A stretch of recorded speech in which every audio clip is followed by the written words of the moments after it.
नमस्कार, आदाब। मैं हूँ फातिमा और आप देख रहे हैं डी भारत न्यूज़। आज हमारे साथ हैं एक ऐसी शख्सियत मौलाना कल्बे डॉक्टर रुशियद साहब रिजवी, जो कि हम उनसे ख़ास बातचीत करेंगे। मौलाना साहब, पहले तो हमारे डी भारत न्यूज़ चैनल में आपका बहुत बहुत शुक्रिया।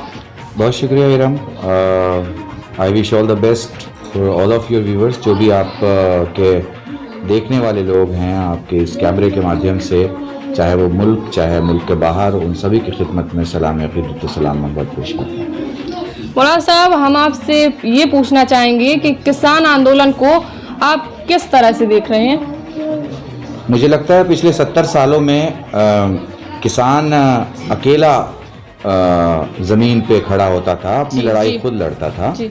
इस बार किसान अकेला नहीं है, किसान के साथ किसान की बीवी है, किसान की बेटी है, किसान का बेटा है, किसान का अपना परिवार है और किसान के वो रिश्तेदार हैं जो भले प्रोफेशनल्स हैं मगर उनको इस बात का दर्द है कि किसानों के साथ ये गलत हो रहा है और किसानों के साथ सही होना चाहिए। किसानों का वो रिश्तेदार जो बॉर्डर पे लड़ रहा है, किसानों का वो रिश्तेदार जो IAS है, IRS है, IFS है, ये सभी मन से किसानों के साथ हैं। आप यकीन जानिए, किसानों की जंग नहीं है, किसानों की जंग मुल्क की जंग है। मौलाना साहब, हम आपसे दूसरा सवाल ये करना चाहेंगे कि कोरोना महामारी में हमारी क्या जिम्मेदारियां हैं?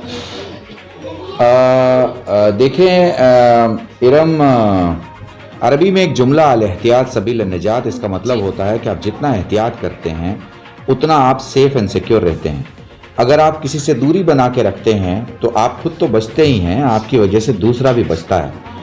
मैं यही कहना चाहूँगा कि बीमारी है, इसे मजाक न समझा जाए, क्योंकि जो इसे मजाक समझेगा वो खुद मजाक बन जाएगा। क्योंकि अस्पताल अगर आप चले भी जाते हैं तो क्या लेने जा रहे हैं? अस्पताल इलाज तो है ही नहीं, तो फिर आप लेने क्या जा रहे हैं? इसलिए जब तक इसका कोई इलाज नहीं आता, जब तक इसका टीका नहीं निकलता, जब तक आपको इस बीमारी के ख़त्म होने के आसार टेक्निकली दवा के ज़रिए से नहीं दिखते, तब तक आपको एहतियात करनी चाहिए। इतनी एहतियात करनी चाहिए कि एहतियात करने वाला भी महसूस करे कि आप एहतियात करने वालों में से हैं, और इसी से समाज बनेगा।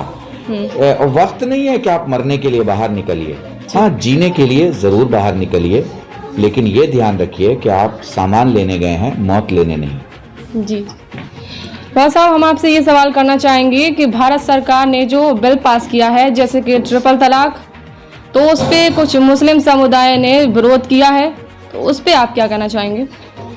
देखिए, ऐसा है, ट्रिपल तलाक के लिए बहुत ही सिंपल सा मामला है कि कहीं भी कोई कमी अगर है, वैसे कौन मान जाएगा बताइए? आप या कोई दूसरा या कोई तीसरा, हमारी कोई हिंदू बेटी हो या क्रिश्चियन हो या मुस्लिम हो, अगर उसको ये कहा जाएगा कि उसका शौहर आके और 3 बार तलाक तलाक तलाक बोल दे तो वो अपने राइट्स से ख़त्म हो जाए, ऐसा सही नहीं था। और एक मुसलमान लड़की होने के साथ साथ भारत की नागरिक है, वो भारत की बेटी है। तो अगर कहीं जुल्म होगा, किसी लड़की पे जुल्म होता है, तो वो किसको बोलने जाती है? अपने माँ को, अपने बाप को, अपने घर को, अपने भाई को, अपने बहन को, और फिर अपने समाज को।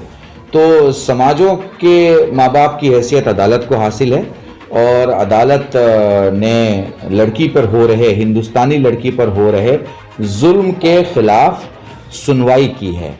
अब रहा सवाल ये कि इसकी ऑथेंटिसिटी इस्लाम में क्या है? तो देखिए, मुसलमान में शिया सुन्नी दोनों फ़िरक़ों में इस तलाक़ को तलाक़ बिदअत कहा जाता है, इसके लिए कोई ख़ास एक्सेप्टेंस नहीं है।